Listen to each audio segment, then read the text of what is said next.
My goal this morning is to get this table cleared off, everything that's on here put where it belongs, and the kitchen table. Most of this mess and the other table is my mess. I've been working on some stuff for the last couple of days and just needed to be able to leave it out and come back to it. So at our Tuesday group, I teach watercolors this fall, and I'm working on a watercolor 2 class for the spring for some of the students. And this is what I'm currently working on. I've got my reference photo, and this, I'm following along in a video. Let's see. I let kids just use my practice book for whatever they want to make. Made this weekend. This was the inspiration reference photo. I didn't leave enough wet sand beach with the reflection. I didn't leave that in here, so that was missing from mine. And I also made it purple. Let's see, practicing some leaves, someone. I made this one, sunset. This would be a level 2 class for our group because it's wet on wet and it takes quite a while to dry before you do the trees. Let's see. Anyway, so I was tinkering around with this weekend. And in order to do that, you have to like leave it open, you know, to dry, and it's wet on wet, so it takes a while.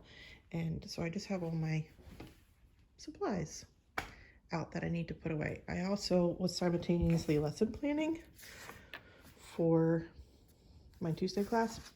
I was showing them color mixing versus color valuing, so that they could play with the difference.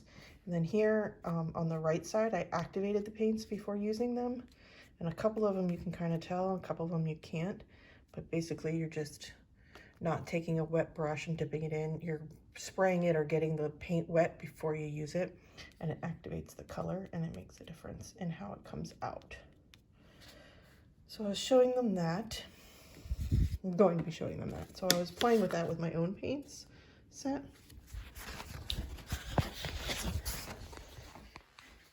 And then I decided to build a poster of what they have learned so far.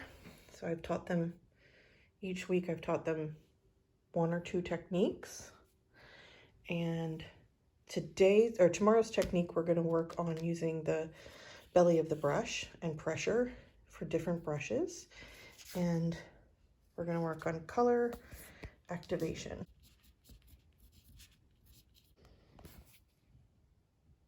Also gonna have them reference a wheel, color wheel. I have different ages, so color wheel theory and color theory for the younger ones might be good,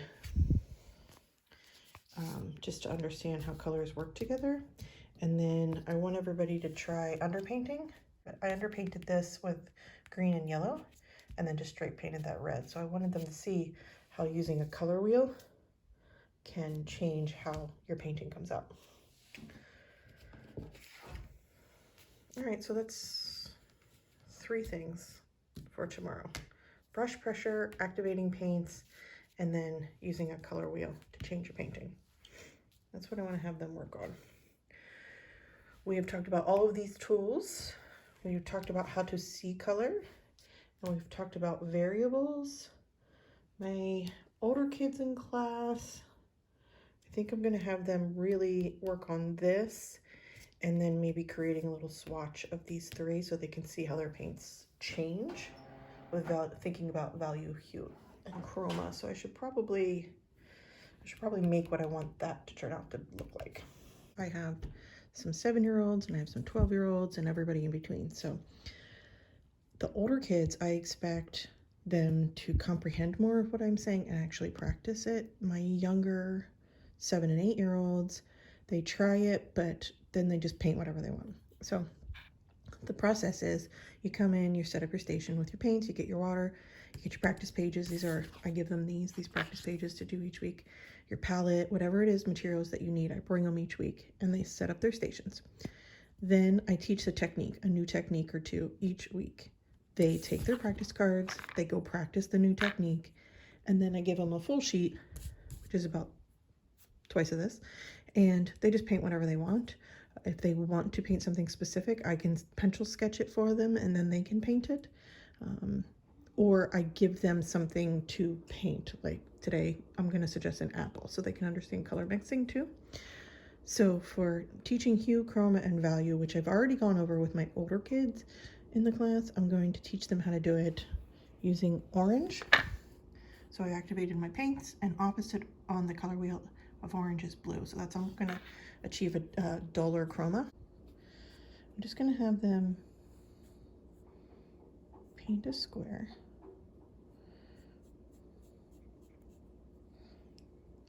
Of orange. Hue is just the color as we know it. We know orange. Grab some blue.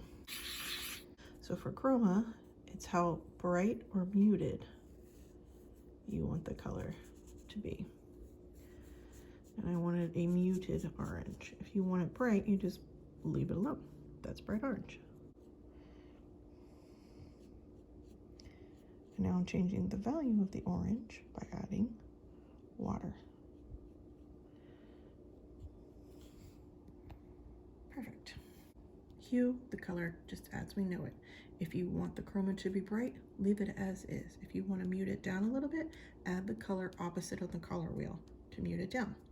Value, add water to your paint to make it brighter, or add paint or a second layer to darken the orange. So that's what I'm going to have. That's what I'm going to put on the poster. I just kind of randomly taught this to my couple of older kids, my 12-year-olds in the class, and I didn't save the thing that I used to teach them. So now there's an example to go with it. And I think I'll do it like, I haven't glued these things on the poster yet. So I'm going to do that. I'm going to put this one here. And that's pretty good. So this is everything that they've learned, almost 2 months, first 2 months of classes. The idea is that for the watercolor level 2 class, or possibly the rest of watercolor 1, I haven't quite lesson planned out yet, I will have them, we're going to change our class format, and they're going to use the techniques to make things. And this is the first week I'm going to try it. The goal was to clean the tables, and I just sat down and painted and made more of a mess. Now I really have to clean it up. So we need this table for breakfast today. Setting small goals when it comes to maintaining a house and homemaking and decluttering, tidying, cleaning is obviously much more achievable. My 2 goals were to get the surfaces clear on the tables that we use every day to eat, to create, to do school, because we homeschool. So I really just wanted to get these surfaces, after occupying them for 2 days, back to use, the family use, the way we are. So I set the small goals because I knew I could achieve them. When you name small goals, it's a lot easier to feel like you're winning at life. Yes, I have a bowl of card games on our kitchen table. We play every single day, so I just put it where we play. And I realized I could probably take a moment to make sure that everything that we're keeping in here should stay in here. And I lucked out. I found one we could donate. We play all of these pretty regularly. This one has been in the bowl.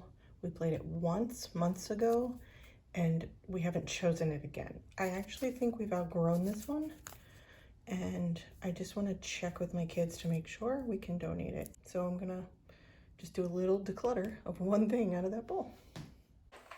Someone in this house is always creating in various parts of our house, but mainly this big dining room table and our kitchen table. Somebody's always working on something, building and creating something.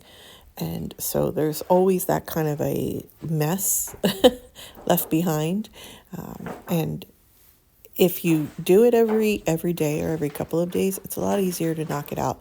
I ended up just needing to put things where they belonged after my daughter had created her poster and presented, and I had my poster for watercolor class. And so I just needed to finish gluing it down. And got the table. This table was much faster to put away. Got the table put away. This chair actually needs to be repaired. The thing doesn't fit into the socket anymore, so I put it up on the table here so that my brain can see it and remind my husband that I need it repaired. If I leave it on the ground, somebody will sit on it. I love how my poster came out for class. And we're back to another clear, flat surface, ready to start the day, and the kids will be up soon. It's been a lot easier for me to film when I just film my regular life. This is life after decluttering. This is what it's like to maintain. And then every now and then I find something that maybe we can donate to another family. I recently shared, coming back onto YouTube after a break for several months, this video here about life after decluttering and how I think this channel is going to go for a little while, where I'm just filming my regular life. Thank you for the hundreds of comments, almost 1,000 comments about that, and simplifying it for me so that I can share with you.